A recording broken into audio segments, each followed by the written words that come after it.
একদা কুসুমপুর গ্রামে একটি মেয়ে চড়াই পাখি থাকত। সে ছিল বিবাহিত, কিন্তু হঠাৎ একটি কারণে তার সংসার ভেঙে যায়।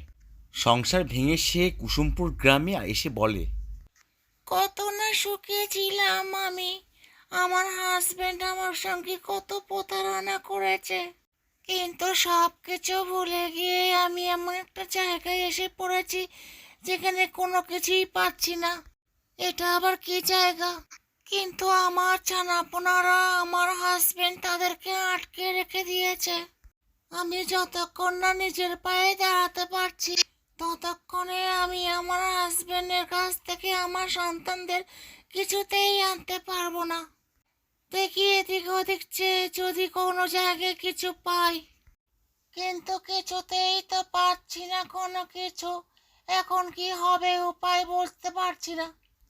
সেই সময় ওই পথ দিয়ে যাচ্ছিল একটি লোক। লোকটি ছিল একটি কৃষক। আরে বাপু, আমার এত দেরি হয়ে গেছে, কিছুক্ষণ পরেই তো আমাকে ধান রোপণ করতে হবে, তাড়াতাড়ি বরঞ্চ আমি বাড়ি চলে যাই। তারপর লোকটি ওদিক দিয়ে ঘুরে ফিরে আবার বলল, এ কি রে বাপু, এ তো দেখছি একটা মহিলা চড়াই পাখি, সেই মহিলা চড়াই পাখিটা আবার বিবাহিত।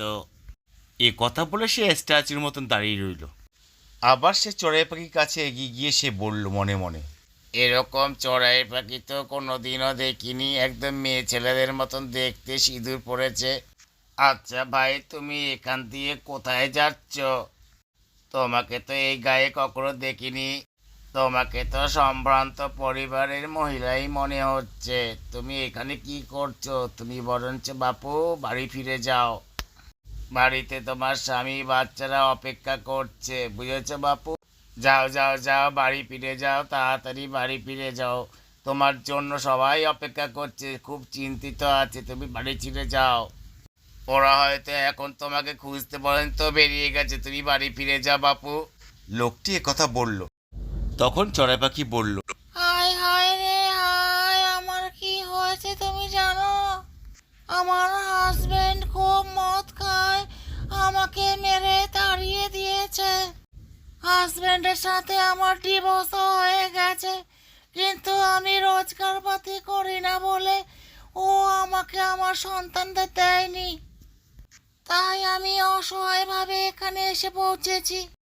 কৃষক ভাই, তুমি আমাকে একটু আশ্রয় দিতে পারো? যদি আমাকে আশ্রয় দাও তাহলে আমি তোমার কাছে চিরকৃতজ্ঞ হয়ে থাকবো। ভাই, আমায় একটু দয়া করো। তারপর আমি আমার মতো আমি চাকরি খুঁজে নিয়ে স্বাবলম্বী হয়ে আমি হাজবেন্ডের কাছ থেকে আমার সন্তানদের নিয়ে আসবো। এটুকু আমার জন্য করো ভাই। বলো কি হে, তুমি আবার নাকি চাকরি করবে? তুমি তো একটা পাখি, তুমি চাকরি করতে পারবে? বরঞ্চ আমার কথা শোনো, তুমি বাড়ি ফিরে যাও তোমার হাজবেন্ডের কাছে, তাহলেই তোমার সুখ হবে। আমি তোমাকে যা বলছি তোমার ভালোর জন্যই বলছি। এই কথা বলতে বলতে কৃষকটি পাখিটিকে তার নিজের বাড়িতে এসে আশ্রয় দেয়। এই দেখো আমার ছোট্ট কুঁড়ে ঘর, এখানেই তুমি থেকো।